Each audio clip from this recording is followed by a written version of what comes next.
తాకట్టులో ఉన్న బంగారాన్ని విడిపించి ఆ రోజు ఆన్లైన్ రేటుకే మేము కొంటాం. Sharma gold company.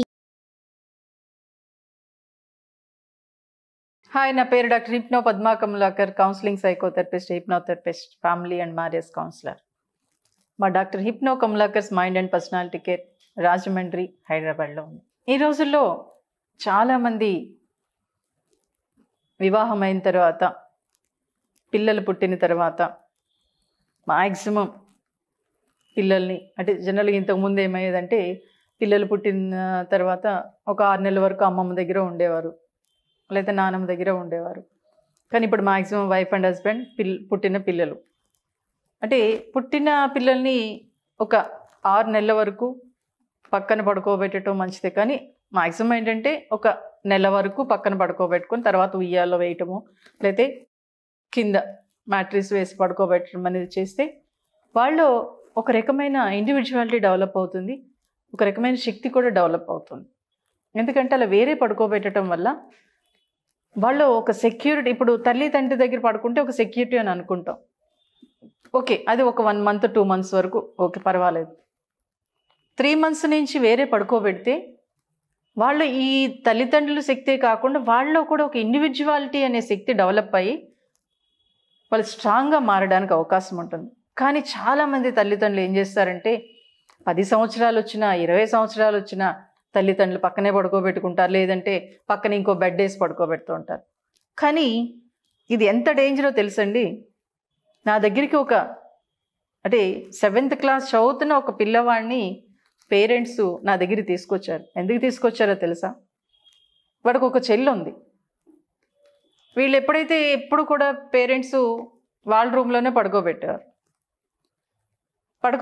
పెట్టినప్పుడు ఆటోమేటిక్గా ఈ మదర్ ఫాదర్ సెక్స్ చేసుకున్నప్పుడు చూసి వాడు పడుకోకుండా, ఇప్పుడు అంటే ఫస్ట్లో చాలా బొద్దుగా ఉండేవాడు, తర్వాత సన్నగా అయిపోవటం, కళ్ళ కింద బ్లాక్ వచ్చేయడం, నిద్రపోకపోవటం జరుగుతుంది. వాళ్ళ మదరు అరే ఏంటి వీడు ఇలా అయిపోతున్నాడు అని అనుకుంది.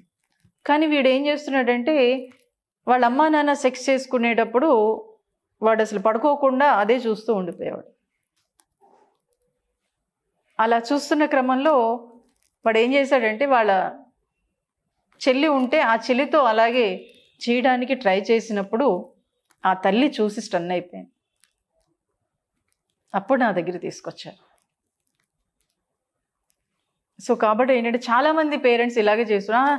ఏం లేదండి, వాళ్ళు పడుకుంటూ పోయారు కదండి, వాళ్ళకి ఏం తెలియదు కదండి అనుకుంటారు. ఏం కాదండి, ఒక 4 సంవత్సరాలు పిల్లవాడికి కూడా తల్లి తండ్రి ఏం చేస్తున్నారో, ఎలా ఉన్నారని తెలిసిపోతుంది మన టచ్ ద్వారా, మన స్మెల్ ద్వారా.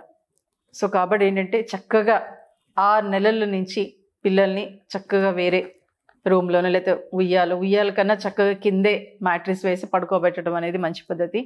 అలాగే ఏంటంటే తర్వాత ఒక సర్టన్ ఏజ్ 4th ఇయర్ వచ్చేటప్పటికి చక్కగా వేరే రూమ్లో పడుకోబెట్టడం అనేది ఇంకా బెటర్. ఎందుకంటే ఎప్పుడైతే వేరే రూమ్లో పడుకున్నారో వాళ్ళకి వాళ్ళు ఆలోచించగలుగుతారు, వాళ్ళకి వాళ్ళు ఇండివిజువల్గా డెవలప్ అవ్వడానికి ప్రయత్నం చేస్తూ ఉంటారు. అది కూడా నేను నా దగ్గరికి వచ్చిన కేసు చెప్తా. వాళ్ళకి 2 పిల్లల్ని ఎప్పుడూ కూడా పెద్దవాడు ఏం చెప్పినా అదే చేస్తూ ఉండేవాడు, చిన్నవాడు చేసేవాడు కాదు. నేను ఎప్పుడు వేరే పడుకుంటాను, నేను ఇక్కడ పడుకోనంటే వాళ్ళ అమ్మ కొట్టి మరీ వాడిని పక్కన పడుకోబెట్టేది. కానీ వాడి ఎంత చెప్పినా వినకుండా మధ్యలో వెళ్ళిపోయి మరీ వేరే పడుకునేవాడు. కొంతకాలానికి ఏమైందంటే పెద్దవాడు వీడు చెప్పినట్టు వింటున్నారు, కానీ చిన్నవాడు వీళ్ళు చెప్పినట్టు వినటం లేదు. పాపం అందుకు తీసుకొచ్చారు వాళ్ళు.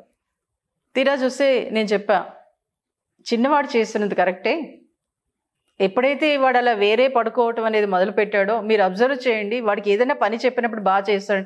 లేదండి పెద్దవాడి కన్నా చాలా బాగా చేస్తాడండి, ఏదైనా చెప్పినా ఇట్టే పట్టేస్తాడండి. మరి మీ పెద్దవాడు ఎందుకు పట్టుకోవట్లేదు అంటే లేదండి వీడు ఏం చెప్పినా చేస్తాడు, కానీ స్లోగా చేస్తాడండి, స్లోగా చదువుతాడు అండి, కానీ మేము ఏం చెప్పినా అదే చేస్తాడండి. అందుకే అందరూ మా పెద్దవాళ్ళు కానివ్వండి అందరూ మా పెద్దవాడు చాలా బుద్ధిమంతుడు, చాలా మంచివాడు అని చెప్తూ ఉంటారు. నేను ఒకటే చెప్పా, మీరు ఎప్పుడైతే మీ పక్కనే పడుకోమని అలా బలవంతం చేస్తూ ఉంటే పెద్దవాడు ఎందుకు పనికి రాకుండా పోతాడు, చిన్నవాడు చక్కగా డెవలప్ అవుతాడు. అదేంటి మేడం అలా అంటారు? అవునమ్మా, ఎందుకంటే వాళ్ళ ఆలోచనలు, అభిప్రాయాల్ని వాళ్ళ మీద మనం రుద్దేయటం అనేది మంచి పద్ధతి కాదు. వాళ్ళు ఎలా ఉండాలనుకుంటున్నారో అలా ఉండే విధంగా మనం కాస్త సపోర్ట్ అంతే. మన పక్కనే పడుకుంటే, మనం చెప్పినట్లే వింటే వాడు బాగుపడిపోతాడంటే ఎట్టి పరిస్థితిలో బాగుపడరు. ఎందుకంటే వాళ్ళు ఒక ఇండివిజువాలిటీ రావాలి. వాడు ఎలా, ఇప్పుడు మీరు ఎంత సఫర్ అవుతున్నారు సర్టెన్ ఏజ్ వచ్చేవాడికి, ఇదిగో అమ్మ నేను చెప్పినా వినలా, నాన్న నేను చెప్పినా వినలా, వాళ్ళు చెప్పినట్టే చేయమన్నారు అని ఒక్కొక్కసారి బాధపడుతూ ఉంటారు కదా. అలా మీ పిల్లలు ఎందుకు బాధపడాలి అని ఒక్కసారి ఆలోచించండి. సో కాబట్టి ఏంటంటే పిల్లల్ని మీ పక్కలో పడుకోబెట్టడం ఒక సర్టెన్ ఏజ్ వరకు, ఎప్పుడైనా ఓకే సరదాగా చక్కగా వాళ్ళు చెప్పే కబుర్లు వినేసి, అరే నాన్న నీ రూమ్లో నీ బెడ్ మీద పడుకో అని వాడు చెప్పే కబుర్లన్నీ వినేసేయండి, వాడు చెప్పే కథలు వినండి. అలాగే మీరు వాడితో ఏమైనా కబుర్లు చెప్పాలంటే చెప్పేసేయండి, ఎవరి రూమ్లో వాళ్ళు పడుకోండి. బట్ 4 years నుంచి వేరే పడుకోబెట్టడం వల్ల వాళ్ళలో ఇండివిజువాలిటీ డెవలప్ అయ్యి వాడు చక్కగా చదువుకోగలుగుతాడు, చక్కగా ఆటలాడుకోగలుగుతాడు. మీరు ఏమి అవ్వాలని వాడిని అనుకుంటున్నారో అలా అయ్యే విధంగా వాడు కూడా ప్రయత్నం చేస్తాడు. దానికి తగిన విధంగా ఇంకా గొప్ప వ్యక్తిగా కూడా మారడానికి పిల్లలకి ఛాన్సెస్ ఉన్నాయి. సో కాబట్టి ఏంటంటే చక్కగా ఒక 3 months వరకు మీ పక్కలో పడుకోబెట్టి 3 months నుంచి వేరే పడుకోబెట్టడం, అలాగే వేరే బెడ్ మీద పడుకోబెట్టడం. వాళ్ళకి ఇష్టమైన, ఇప్పుడు చాలా వచ్చేసినండి మ్యాట్రిక్స్ కానివ్వండి, లేకపోతే బెడ్షీట్స్ కానివ్వండి, బొమ్మలతో వచ్చేసి వాళ్ళకి ఇష్టమైన బెడ్షీట్స్ కొనేసేయండి, వాళ్ళకి ఇష్టమైన బొమ్మలు కొనండి. అలాగే వాళ్ళ రూమ్లో వాళ్ళకి ఇష్టమైన రూమ్ కింద డెకరేట్ చేయండి. ఓకే అందరికీ అలా ఉండకపోవచ్చు, బట్ ఉన్న ప్లేస్లోనే వాళ్ళకి ఇష్టమైన విధంగా మీ తాహతుకు తగిన విధంగా కొనిపెట్టి వాళ్ళ రూమ్ని వాళ్ళు అందంగా డెకరేట్ చేసుకునే విధంగా మీరు సపోర్ట్ చేస్తే మటుకు మీ పిల్లలు హ్యాపీగా ఉండగలుగుతారు, ఎక్కువ విషయాలు నేర్చుకోగలుగుతారు. ప్లస్ ఏదైనా సరే మంచి చెడు చాలా త్వరగా నేర్చుకోగలుగుతారు, చదువు కూడా చాలా ఈజీగా గ్రాప్స్ చేయగలుగుతారు. ఆ కెపాసిటీ మీ పిల్లలు బాగుండాలి, ఇండివిజువల్గా ఎదగాలి అనుకుంటే మటుకు వేరేనే పడుకోబెట్టండి. 4 సంవత్సరాల నుంచి వేరేనే పడుకోబెట్టేసేయండి. అలా ఎప్పుడైతే చేశారో మీ పిల్లలు హ్యాపీగా చాలా చక్కగా ఈ ప్రపంచానికి ఒక మంచి వ్యక్తిని మీరు అందించిన వాళ్ళు అవుతారు. Thank you.